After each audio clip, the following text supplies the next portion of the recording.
Պարոն Սաղաթելյան, հանուն ինչ էր ձեր ընտրությունը։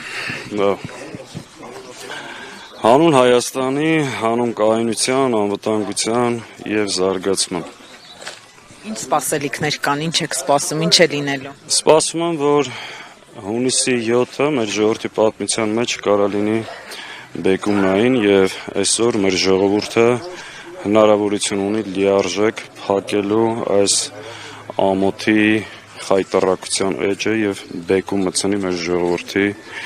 պետության պատմության մեջ։ Նիկոլ Փաշինյանն արդեն հայտարարել է, որ ժողովրդի որոշման, յուրաքանչյուր որոշման հետ համաձայն է լինելու։ Ինչ եք կարծում։ Պետր մնում համաձայն չլներ։ Ինքը ամեն ինչ էս ընթացքում ամբողջ նախընտրական շրջանում ու այս պահին անընդհատ ցույց է տալի, որ չի ուզում ժողովրդի որոշման հետ համակերպվի, բայց ստիպված է լինելու։ Նշեմ, այս ողջ ընթացքում քարոզարշավի այլանդակ կերպով վարչական ռեսուրսը օգտագործվել է, այսօր առավոտվանից կրկին փորձում են խոչընդոտներ ստեղծել, կեղծ պատրվակներով մարդկանց ձերբակալել, ըստ էության կազմալուծել եւ խոչընդոտել ընդդիմադիր ուժերի գործունեությունը, բայց դա արվում է մեր ընտրողներին վախեցնելու նպատակով, որը չի աշխատելու։ Ես արդից օգտվելով մեկ անգամ եւս կոչ եմ անում մարդիկ իրենց հավատով, իրենց խղճով, իրենց համոզումով մասնակցեն եւ որոշեն մեր ժողովրդի պետության ճակատագիրը եւ ուշադրություն չդարձնեն այն ճղճիմ հայտարարություններին, որ արվում են, դա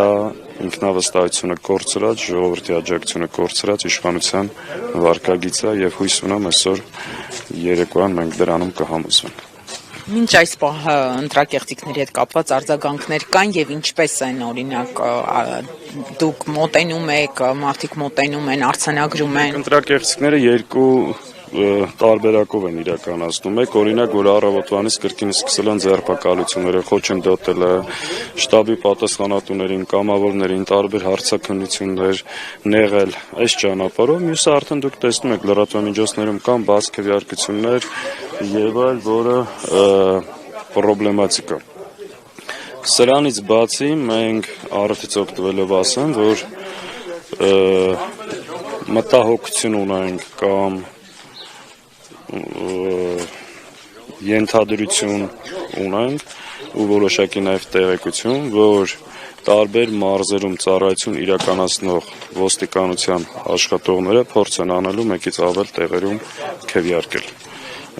Արդից օգտվելով ասեմ, որ չգնալ նման հանցագործության, դա մենք նույնականացնելու ենք։ Հետև նման տարբեր տեղեկություններ այդ թվում մամուլում դուք տեսակ, մենք էլ մեր բոլոր հնարավորություններով հանձնաժողովի անդամներով, վստահված անձերով փորձել ենք տեր կանգնենք մեր հայրենակիցների քվեարկության։ Պարոն Սաղաթելյան, միշտ եք ձեր ծննդավայրում ընտրություն կատարել։ Այո, ես գրանցումից դուրս չեմ եկել, իմ ծննդավայրն։ Դրանով ամեն ինչ ասված։